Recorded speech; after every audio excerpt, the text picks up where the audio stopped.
نحمده ونصلي على رسوله الكريم أما بعد فأعوذ بالله من الشيطان الرجيم بسم الله الرحمن الرحيم رب اشرح لي صدري ويسر لي أمري واحلل عقدة من لساني يفقه قولي رب زدني علما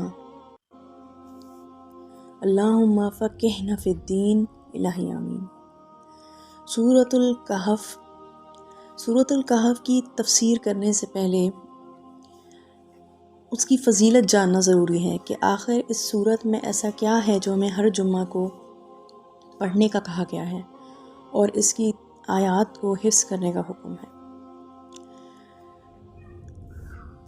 احادیث میں اس کی بہت سی فضیلت بیان کی گئی ہے، جیسے کہ ایک حدیث میں آپ کے آگے رکھ رہی ہوں۔ برا بن عازب کہتے ہیں کہ ایک شخص رات کو گھر میں سورۃ الکہف پڑھ رہا تھا اور گھوڑا بھی وہیں بندھا ہوا تھا۔ گھوڑا بدکنے لگا۔ اس نے اوپر جو سر اٹھا کر دیکھا تو ایک نور دکھائی دیا جو بادل کی طرح سایہ کیے ہوئے تھا۔ صبح اس نے یہ واقعہ آپ صلی اللہ علیہ وآلہ وسلم سے ذکر کیا تو آپ صلی اللہ علیہ وسلم نے فرمایا یہ سکینہ ہے، مطلب نور اطمینان ہے، جو اس کے پڑھنے سے مطلب سورہ کہف کے پڑھنے سے نازل ہوئی تھی۔ اسے ترمذی نے روایت کیا ہے اور بخاری اور مسلم میں بھی یہ حدیث ملتی ہے۔ اب سکینت سے مراد کیا ہے؟ سکینت سے مراد ہے اللہ تعالیٰ کی رحمت، فرشتوں کا نزول، دل کا سکون اور اطمینان۔ مطلب جب وہ سورۃ الکہف پڑھ رہا تھا، وہ صحابی پڑھ رہے تھے تو سکینت ان کے اوپر طاری ہو رہی تھی۔ اسی طرح ایک اور روایت ملتی ہے جس میں سورۃ الکہف کی 10 آیات حفظ کرنے کا کہا گیا ہے اور اسی طریقے سے پڑھنے کا بھی حکم آیا ہے۔ رسول اللہ صلی اللہ علیہ وآلہ وسلم نے فرمایا جو شخص سورۃ الکہف کی ابتدائی 10 آیات حفظ کر لے گا وہ دجال کے فتنے سے محفوظ رہے گا۔ الحمدللہ آپ سب سورۃ کہف کی 10 آیات حفظ کر چکے ہیں، اور جنہوں نے نہیں کی وہ کوشش کریں کہ کر لیں، کیونکہ حفظ کرنے والا انشاءاللہ تعالی دجال کے فتنے سے محفوظ رہے گا۔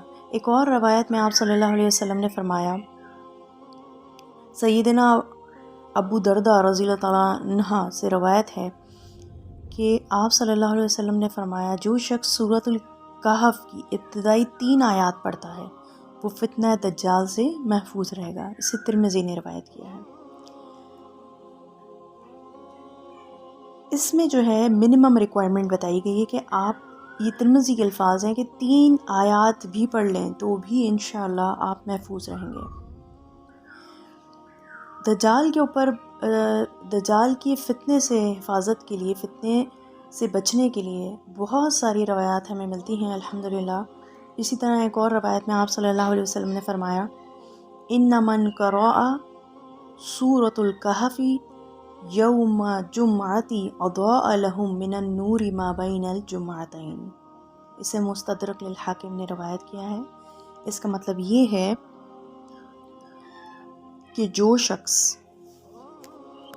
جمعے کے دن سورۃ الکہف پڑھے گا تو 2 جمعوں کے درمیان اس کے لیے نور روشن کیا جائے گا۔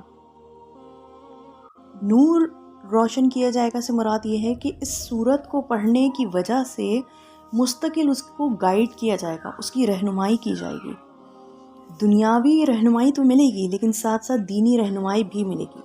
لیکن ضروری کیا ہے کہ انسان کو یہ سمجھ آئے کہ جو وہ ہر جمعے کو پڑھ رہا ہے وہ کیا پڑھ رہا ہے، اس سورت میں کیا بات ہو رہی ہے، اسے یہ تو پتا ہو کہ اس سورت میں بات کیا چل رہی ہے، تو تبھی انشاءاللہ اس کی دینی اور دنیاوی رہنمائی ہوگی۔ اس صورت میں ہمارے لیے ریمائنڈر ہے جو ہمیں ہر ہفتے دیا جاتا ہے، مگر وہ ریمائنڈر کیا ہے وہ انشاءاللہ آپ کو معلوم ہو جائے گا۔ رسول اللہ صلی اللہ علیہ وسلم نے فرمایا جس نے اس صورت کو اس طرح پڑھا جس طرح یہ نازل ہوئی ہے تو یہ قیامت کے دن اس کے لیے نور ہوگی۔ اسے بیہقی نے روایت کیا ہے۔ مطلب یہ کہ قیامت کے دن بھی یہ صورت ہمارے کام آئے گی انشاءاللہ۔ یہ صورت جہاں فتنہ دجال سے ہمیں بچائے گی، وہیں دنیا میں ہمارے لیے نور بنے گی، اور وہیں آخرت میں ہمارے لیے نور ہوگی۔ قیامت کے دن سب سے بڑی آزمائش پل صراط کی ہے۔ قیامت میں مستقل مراحل ہے نا، پل صراط ہے، اس کے بعد مزید سوال جواب ہیں۔ اسی طرح قیامت کے دن کی جو ہولناکیاں ہیں، جیسے محشر کے میدان میں سب جمع ہوں گے، سوال جواب ہوں گی، وہ بھی ایک ہولناکی ہے اللہ کو جواب دینے کی۔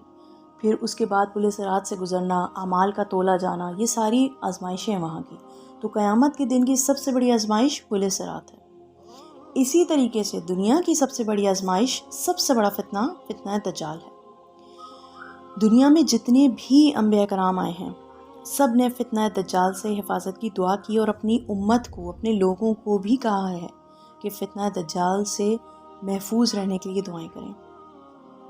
اس سورہ کو پڑھنے سے پہلے ہمیں فتنہ دجال کا معلوم ہونا ضروری ہے، تبھی ہم اس سورت کو پڑھنا نہیں چھوڑیں گے۔ کیونکہ جب ہمیں کسی چیز کی سینسٹیوٹی کا اندازہ ہی نہیں ہے کہ وہ کتنی خطرناک ہے ہمارے لیے، تو ہم اس کے لیے حفاظتی اقدامات کیسے اپنائیں گے؟ پریکاشنز آپ تبھی لیتے ہیں نا جب آپ کو پتہ ہوتا ہے کہ یہ چیز میرے لیے خطرناک ہے۔ تو ہر جمعے کو اپنے اوپر لازم کر لیں کہ پڑھنی ہی پڑھنی ہے، چاہے کچھ بھی ہو جائے، اور ان 10 آیتوں کو ہر حال میں حفظ کرنا ہے۔ سمجھ لیں جیسے کسی جنگ سے پہلے تیاری کے لیے اسلحہ جمع کیا جاتا ہے نا، اسی طریقے سے دجال سے فتنے سے حفاظت کے لیے ہمیں اپنے لیے اسلحہ جمع کرنا ہے، ہمیں اپنے لیے یہ حفاظت کی تیاری کرنی ہے۔ کبھی کبھار ایسا ہوتا ہے کہ طبیعت ٹھیک نہیں ہے، نہیں پڑھ سکتے، تو آپ سن لیں اس کو، لیکن کوشش کریں کہ 10 آیات یا 3 آیات آپ نے ہر حال میں پڑھنی ہے۔ شروع کی 10 آیات اور آخر کی 10 آیات یہ آپ نے لازمی پڑھنی ہے۔ اگر آپ کسی وجہ سے، طبیعت کی وجہ سے نہیں پڑھ پا رہے تو پھر آپ اس کو سن لیں، ورنہ باقی کنڈیشنز میں آپ نے ہر حال میں پڑھنی ہے۔ فتنہ دجال کی اگر بات کریں کہ فتنہ دجال ہے کیا؟ دجال کے خروج کی ابتدا ایران کے شہر خراسان سے ہوگی۔ حضرت ابو بکر صدیق رضی اللہ تعالیٰ عنہ کہتے ہیں کہ آپ صلی اللہ علیہ وسلم نے ہمیں آگاہ کیا، فرمایا دجال مشرق کی سرزمین سے نکلے گا جس کا نام خراسان ہے، چمڑا بھری ڈھالوں جیسے چہروں والے لوگ اس کے ساتھ ہوں گے۔ اسے ابن ماجہ نے روایت کیا ہے۔ اس حدیث میں یہ جو لفظ آیا نا ہے کہ چمڑا بھری ڈھالوں جیسے چہروں والے لوگ، اس سے مراد یہ ہے کہ ان کے چہرے گوشت سے پر چپٹے ہوں گے، مطلب چپٹے چہرے ہوں گے اور گوشت سے بھرے ہوئے ہوں گے، جیسے ہم کہتے ہیں نا بھرا ہوا منہ ہے اس کا۔ تو ان کے چہروں کی نشانی کیا بتائی گئی کہ گوشت سے پر منہ ہوگا اور چپٹے چہرے ہوں گے۔ تو ایسے لوگوں کی جو ٹیم ہے وہ دجال کے ساتھیوں کی ہوگی۔ دجال کی ٹیم بیسیکلی ایسے لوگوں کی ہوگی۔ دجال کا ظہور ایسے وقت میں ہوگا جب لوگ اسے بھول چکے ہوں گے، اس سے غافل ہو چکے ہوں گے۔ آپ صلی اللہ علیہ وسلم نے فرمایا دجال ظاہر نہیں ہوگا مگر اس وقت جب لوگ اسے بالکل بھول چکے ہوں گے، حتیٰ کہ ائمہ یعنی امام ممبروں پر اس کا ذکر کرنا بھی چھوڑ دیں گے، یعنی مساجد کے ممبروں پر بھی اس کا ذکر امام چھوڑ دیں گے۔ اگر ہم آج کے دور کی بات کریں تو آج بھی دجال کا ذکر زیادہ نہیں ہوتا، بہت کم ہم دجال کے اوپر بات کرتے ہیں، بہت کم انفارمیشن ہمیں دجال کے اوپر ہے، اور وہ وقت دور نہیں جب لوگ بالکل غافل ہو جائیں گے اس سے، اس کے بارے میں جاننا، اس کے بارے میں پڑھنا چھوڑ دیں گے، کیونکہ وہی بات آ جاتی ہے نا کہ جب ہمیں کسی چیز کا احساس ہی نہیں ہوگا تو ہم اس چیز سے، اس بیماری میں آرام سے مبتلا ہو جائیں گے۔ تو جب دجال کے بارے میں علم ہی نہیں ہوگا تو اس چیز کے فتنے میں ہم بہت آسانی سے مبتلا ہو جائیں گے۔ آپ صلی اللہ علیہ وسلم نے فرمایا دجال کا لوگوں کے سامنے نکلنے کا پہلا سبب اس کا غصہ ہوگا جو اسے غضبناک بنا دے گا۔ اس کا مطلب کیا ہے کہ جب وہ باہر آئے گا تو وہ اپنے غصے کی وجہ سے آئے گا، اور جب وہ باہر آئے گا تو وہ لوگوں پر بھی غضبناک ہوگا۔ اب سوال یہ پیدا ہوتا ہے کہ دجال ہے کہاں؟ حدیث سے یہ پتہ چلتا ہے کہ وہ اس دنیا میں ہے اور جکڑا ہوا ہے۔ آپ صلی اللہ علیہ وسلم نے فرمایا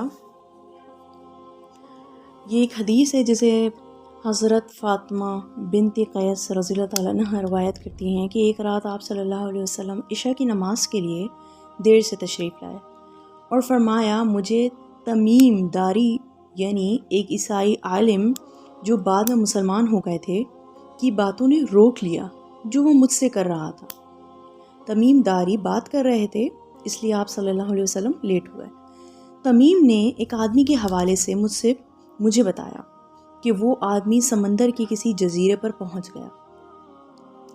کشتی کے بیسیکلی سمندری طوفان میں پھنس جانے کی وجہ سے وہ کسی جزیرے پر پہنچ گیا تھا وہ آدمی۔ وہاں اس آدمی کو ایک عورت ملی جو اپنے بالوں کو کھینچ رہی تھی۔ اس آدمی نے اس عورت سے پوچھا تو کون ہے؟ عورت نے جواب دیا میں جاسوس ہوں، یعنی دجال کی جاسوس ہوں۔ اس عورت نے کہا تو ذرا اس محل کی طرف آ۔ میں اس محل کی طرف چلا گیا۔ وہاں میں نے ایک آدمی دیکھا جو بالوں کو کھینچ رہا تھا، توق اور سلاسل میں جکڑا ہوا تھا اور زمین اور آسمان کے درمیان اچھل کود کر رہا تھا، یعنی کوشش کر رہا تھا کہ اپنے آپ کو ان زنجیروں سے چھڑا لے۔ میں نے پوچھا تو کون ہے؟ اس آدمی نے جواب دیا میں دجال ہوں۔ پھر دجال نے پوچھا کیا امیوں کے نبی ظاہر ہو گئے؟ اس آدمی نے جواب دیا ہاں۔ دجال نے پوچھا لوگوں نے اس کی اطاعت کی یا نافرمانی؟ اس آدمی نے کہا اطاعت۔ دجال نے کہا یہ ان کے لیے اچھا ہے۔ اسے ابو داؤد نے روایت کیا ہے۔ تو اس سے ثابت ہوتا ہے کہ دجال اس دنیا میں موجود ہے۔ کہا جاتا ہے کہ وہ بحر ہند کے کسی نامعلوم جزیرے پر زنجیروں میں جکڑا ہوا ہے۔ واللہ تعالی عالم۔ اللہ نے اسے ہم سے چھپایا ہوا ہے اور اسی میں اس کی حکمت ہے اور اس کے حکم سے ہی وہ ظاہر ہو جائے گا۔ آپ صلی اللہ علیہ وسلم ہر نماز میں فتنہ دجال سے پناہ مانگا کرتے تھے۔ آپ صلی اللہ علیہ وسلم نے فرمایا آگاہ رہو۔ آپ صلی اللہ علیہ وسلم نے کیا فرمایا؟ آگاہ رہو، دجال شام یا یمن کے سمندر میں موجود ہے۔ پھر فرمایا نہیں، بلکہ وہ مشرق کی طرف ہے، وہ مشرق کی طرف ہے، وہ مشرق کی طرف ہے۔ آپ صلی اللہ علیہ وسلم نے اپنا ہاتھ مبارک سے مشرق کی طرف اشارہ کیا۔ اس سے یہ پتہ چلتا ہے کہ بحر ہند میں موجود کسی جزیرے پر ہے۔ اسے مسلم نے روایت کیا ہے۔ جو آپ صلی اللہ علیہ وسلم نے 3 مرتبہ مشرق مشرق مشرق کہا، اس سے آپ صلی اللہ علیہ وسلم نے اس بات کی کلیئرٹی کر دی کہ جو مشرق والی بات ہے وہ زیادہ ٹھیک ہے، بیسیکلی کریکشن کر دی۔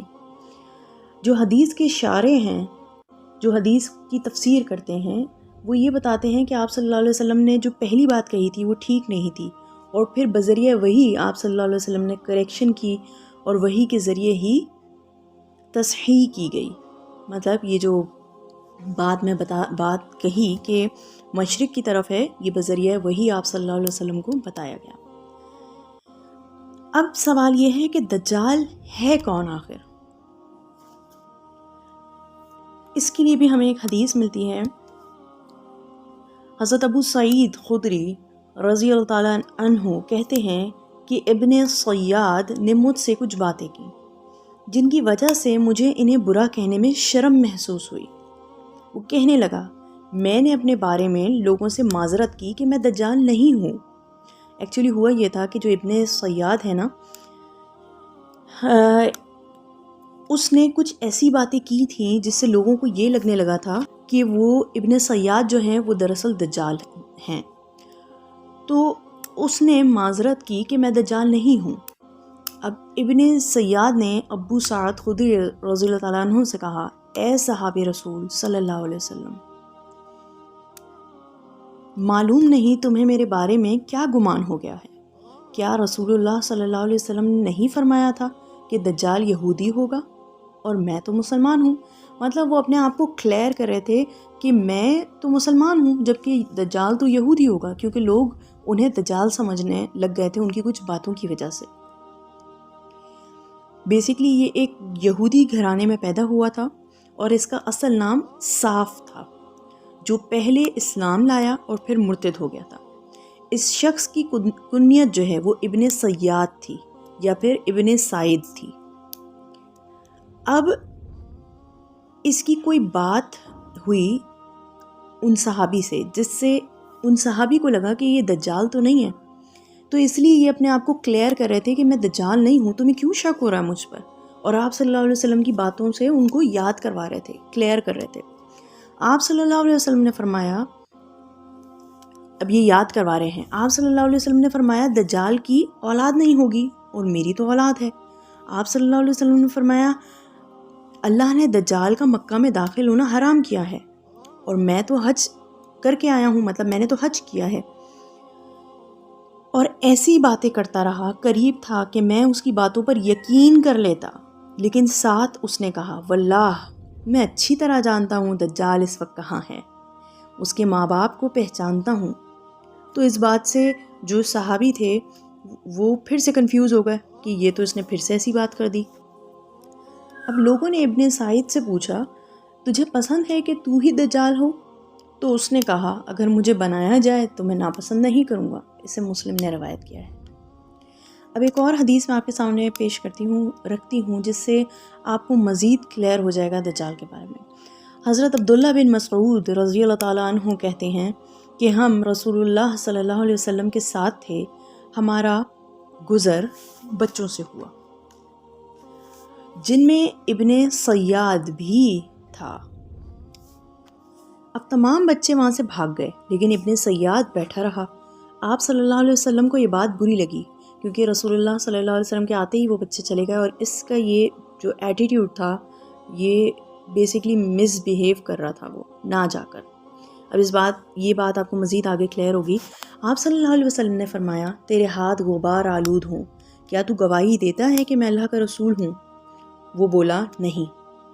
پھر ابن سیاد کہنے لگا کیا تو یعنی محمد صلی اللہ علیہ وسلم گواہی دیتا ہے کہ میں اللہ کا رسول ہوں؟ مطلب آپ صلی اللہ علیہ وسلم کو وہ کہہ رہے کہ کیا آپ مانتے ہیں کہ میں رسول ہوں؟ حضرت عمر رضی اللہ تعالیٰ عنہ ساتھ تھے، جو آپ صلی اللہ علیہ وسلم کے اس وقت ساتھ تھے، تو انہوں نے کہا یا رسول اللہ صلی اللہ علیہ وسلم مجھے اجازت دیں میں اسے قتل کر دوں۔ مطلب آپ خود سوچیں گے، ایک تو وہ اٹھا نہیں، جب آپ صلی اللہ علیہ وسلم آئے تو وہ اٹھا نہیں، پھر اس نے آپ صلی اللہ علیہ وسلم کی رسالت کا انکار بھی کیا، اور اس کے اوپر آگے سے یہ سوال بھی کر رہا ہے کہ آپ مجھ پر ایمان لاتے ہیں کہ میں نبی ہوں۔ حضرت عمر رضی اللہ تعالیٰ عنہ کو غصہ آیا اور کہا میں اس کو قتل کر دوں گا، لیکن آپ صلی اللہ علیہ وسلم نے فرمایا اگر یہ وہی ہے جس کا تجھے شک ہے، یعنی اگر یہ دجال ہے، تو پھر تو اسے قتل نہ کر سکے گا، اور اگر کوئی اور ہے تو اسے قتل کرنا تیرے لیے فائدہ مند نہ ہوگا، مطلب اسے قتل کرنے کا کوئی فائدہ نہیں ہے۔ کیوں کہا یہ کہ پھر تو اسے قتل نہیں کر سکے گا؟ کیونکہ اس کا قتل، دجال کا قتل تو نبی کے ہاتھ ہوگا، عام انسان کے ہاتھ نہیں ہوگا۔ اس لیے آپ صلی اللہ علیہ وسلم نے فرمایا کہ اگر یہ وہی ہے جس کا تجھے شک ہے، یعنی اگر یہ دجال ہے تو پھر تم اسے نہیں مار سکتے، اور اگر یہ دجال نہیں ہے تو پھر کوئی مارنے کا فائدہ ہی نہیں ہے۔ اہل علم یہ کہتے ہیں کہ جو ابن سیاد ہے وہی اصل میں دجال ہے، جسے فرشتوں نے کسی جزیرے پر باندھ رکھا ہے۔ قیامت کے قریب وہ ظاہر ہوگا، اگرچہ وہ مدینے میں پیدا ہوا، مطلب ابن سیاد مدینے میں پیدا ہوا اور مکہ میں حج بھی کیا اور بعد میں مرتد بھی ہوا، لیکن جب وہ فتنہ پھیلانے کے لیے پھر سے ظاہر ہوگا یا جب ظاہر ہوگا تو وہ مکہ میں داخل نہ ہو سکے گا اور نہ مدینے میں داخل ہو سکے گا، جیسا کہ ہمیں رسول اللہ صلی اللہ علیہ وسلم بتا چکے ہیں۔ اب یہ ہے اہل علم کا کہنا، آگے اللہ بہتر جانتا ہے، واللہ تعالی عالم۔ یہ ایک فتنہ ہے جو اپنے وقت پر ہی ظاہر ہوگا، اور اللہ بہتر جانے کہ کس طرح اور کیسے اور کب ظاہر ہوگا۔ دجال دکھنے میں کیسا ہے، اس کی اپیرنس کیسی ہے، ہم اس کو کیسے پہچانیں گے، اب اس کے اوپر تھوڑی سی بات کر لیتے ہیں۔ رسول اللہ صلی اللہ علیہ وسلم نے فرمایا، اب آپ صلی اللہ علیہ وسلم اپنے خواب بتا رہے ہیں، وہ میں آپ کے سامنے رکھ رہی ہوں۔ رسول اللہ صلی اللہ علیہ وسلم نے فرمایا میں نے خواب میں دیکھا میں طواف کر رہا ہوں، اچانک میں نے ایک آدمی دیکھا گندم گوں، مطلب اس کا رنگ جو ہے وہ گندمی ویٹش کلر تھا۔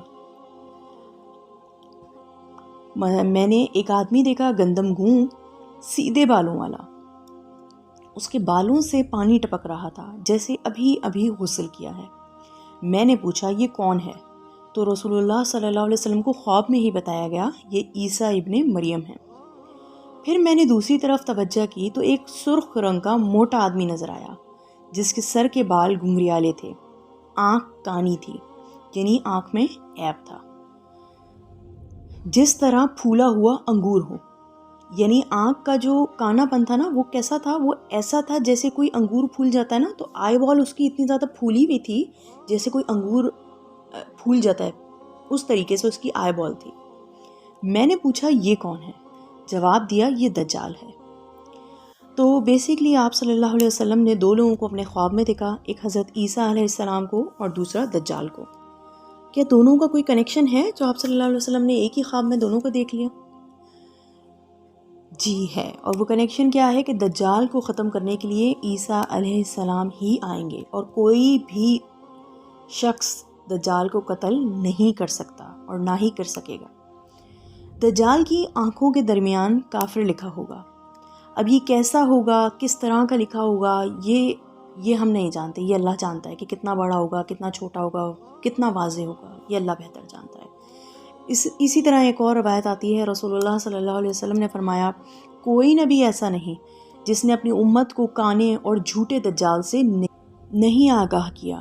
آگاہ رہو، وہ کانا ہوگا اور تمہارا رب کانا نہیں ہے، اور دجال کی دونوں آنکھوں کے درمیان کافر لکھا ہوگا۔ اسے بخاری نے روایت کیا ہے۔ تو رسول اللہ صلی اللہ علیہ وسلم نے جو فرمایا ہے کہ اس کے اوپر کافر لکھا ہوگا، یہ کافر کا لفظ ہر مسلمان پڑھ سکے گا، خواہ وہ پڑھا لکھا ہے خواہ وہ ان پڑھ ہے، بس شرط کیا ہے کہ وہ مسلمان ہو۔ اب ہو سکتا ہے کہ کسی چھپے ہوئے انداز سے لکھا ہو جس کی وجہ سے کافر نہ پڑھ سکتا ہو اور مسلمان پڑھ لے، یہ اللہ بہتر جانتا ہے کہ کس طریقے سے ممکن ہوگا۔ آپ صلی اللہ علیہ وسلم نے یہ جو کہا نا کہ آگاہ رہو، تمہارا رب کانا نہیں ہے لیکن وہ کانا ہے، دجال کانا ہے اور تمہارا رب کانا نہیں ہے، یہ آپ صلی اللہ علیہ وسلم کیوں کمپیئر کیا؟ یہ اس لیے کمپیئر کیا کہ آگاہ رہو کہ دجال خدائی کا دعویٰ کرے گا، اور جب وہ خدائی کا دعویٰ کرے گا تو تم نے اس بات کو یاد رکھنا ہے کہ وہ کانا ہے اور تمہارا رب کانا نہیں ہے۔ آپ صلی اللہ علیہ وسلم نے فرمایا دجال بائیں آنکھ سے کانا ہوگا، اس کے سر پر بہت زیادہ بال ہوں گے، اس کے ساتھ جنت اور جہنم ہوگی، خبردار اس کی جنت جہنم ہوگی اور اس کی جہنم جنت ہوگی۔ اسے ابن ماجہ نے روایت کیا ہے۔ یعنی جو اس کی اطاعت کرے گا مطلب جو اس کا حکم مانے گا، اس کی بات مانے گا، وہ اس کے حکم پر چلے گا، جو وہ کہے گا وہ کرے گا، تو دجال اپنے بندوں کو جو اس کی اطاعت کرنے والے ہوں گے انہیں کہے گا آؤ جنت میں، تو در حقیقت وہ جہنم ہوگی، اور جو اس کی بات سے انکار کرے گا، مطلب اللہ پر ہی یقین کرے گا، تو دجال کیا کرے گا؟ اسے آگ میں ڈال دے گا۔ تو ہمیں کیا ابھی سے بتایا گیا ہے کہ در حقیقت وہ جنت ہوگی، اور میجورٹی لوگ اس کو فالو کریں گے۔ اس لیے اس فتنے سے بچنے کی دعا لازمی لازمی لازمی کرنی ہے۔ آپ صلی اللہ علیہ وسلم ہر نماز میں کیا کرتے تھے، اور ہمیں بھی اس سے فتنے سے بچنے کی دعا لازمی کرنی ہے۔ ہر ہفتے ہمیں یہ ریمائنڈر ملتا ہے کہ دجال آنے والا ہے، دعائیں مانگو۔ دجال کا فتنہ بہت بڑا فتنہ ہے، ایسا فتنہ کہ دنیا میں اب تک اس سے بڑا فتنہ رونما نہیں ہوا۔ تو آپ سوچیں کہ وہ آخر کتنا بڑا فتنہ ہوگا، ایک ایسا فتنہ جس کا جو آپ کے ایمان کو آپ سے چھین سکتا ہے، ایک ایسا فتنہ، اور انسان ساری زندگی عبادت کرے اور آخر میں مرنے سے پہلے وہ مرتد ہو جائے یا اپنا ایمان بدل لے یا دجال پر ایمان لے آئے، تو آپ سوچیں وہ جو ساری زندگی کی نیکیاں، عبادتیں، صدقات، خیرات، لوگوں کی مدد تھی، وہ سب ضائع ہو گئی، دھول بن کے اڑ گئی، کیونکہ اللہ تو ایسے شخص کی توبہ تو چھوڑیں، ایسے شخص کے حج، عمرے، صدقات قبول نہیں کرتا، کیونکہ پہلا جو اسٹیپ ہے وہ آپ کا کیا ہے کہ آپ نے شرک نہیں کرنا، اور جس نے دجال کو خدا مان لیا، اس کے فتنے میں مبتلا ہو گیا، تو اس کی تو نیکیاں سب برباد ہو گئیں۔ اس لیے ہر جمعے یہ جو ریمائنڈر ہمیں دیا جا رہا ہے، آپ نے ہر جمعے سورۃ الکہف کی تلاوت کرنی ہے اس کی 10 آیات کو، کوشش کریں حفظ کر لیں، ہر حال میں حفظ کر لیں، اور اگر نہیں پڑھ سکتے تو سن لیں۔ اب دعا آپ نے بہت زیادہ کرنی ہے، دعا کے علاوہ کوئی حل نہیں ہے، ٹھیک ہے؟ مومن کا سب سے بڑا ہتھیار دعا ہے۔ ہاں حدیث میں کچھ اور حل بتائے گئے ہیں اس کے، جس کے بارے میں ہم انشاءاللہ مزید بات کریں گے، لیکن ابھی ہم اپنا انٹروڈکشن یہیں تک رکھتے ہیں۔ وآخر الدعوانا ان الحمد للہ رب العالمین۔